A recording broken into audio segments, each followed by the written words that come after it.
Welcome to Hindu Infopedia, your genuine info source. Today we're diving into a pivotal moment in history that forever changed Bharat. In 765 at Allahabad, a single treaty altered the fate of an entire civilization. This was the day a foreign trading company transitioned from guest to ruler. Commerce transformed into conquest, marking the birth of the British Empire in India. The roots of this treaty were planted on the battlefield of Buxar in 1764. Here, the East India Company, led by Robert Clive, defeated the Mughal emperor and his allies.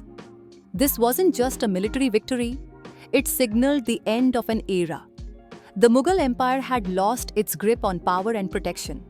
The company's disciplined troops overpowered larger, divided forces. From that moment, authority in India shifted from royal bloodlines to corporate profits.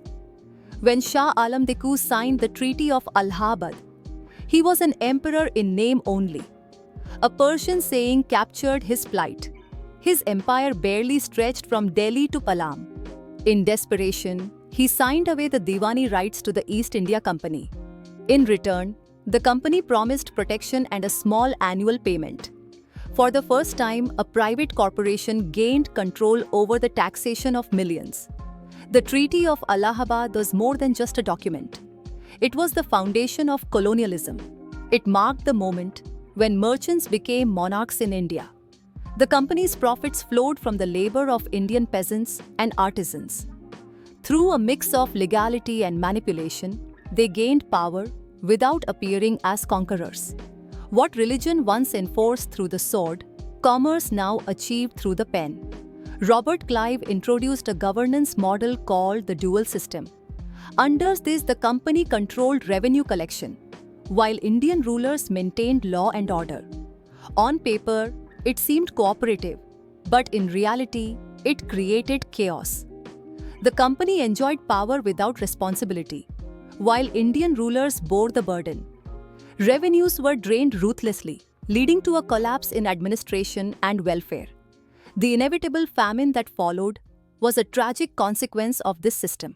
Between 1769 and 1773, Bengal faced one of the worst famines in history. Over 10 million people, nearly a third of the population, lost their lives.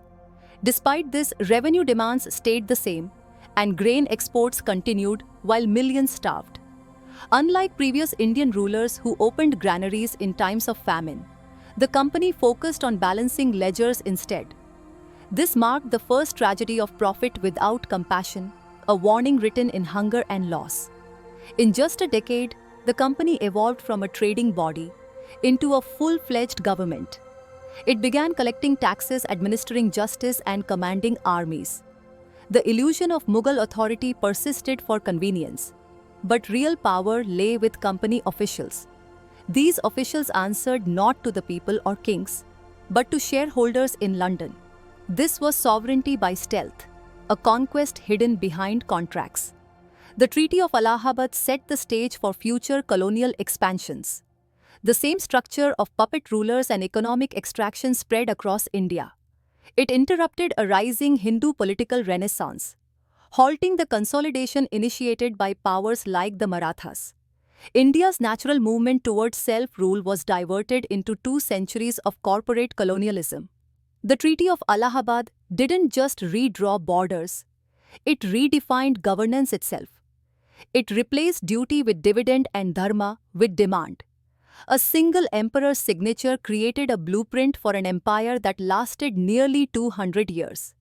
To understand how empire was built, not by armies but by agreements, and how trade became tyranny, visit hinduinfopedia.org. Don't forget to like the video and subscribe to the channel.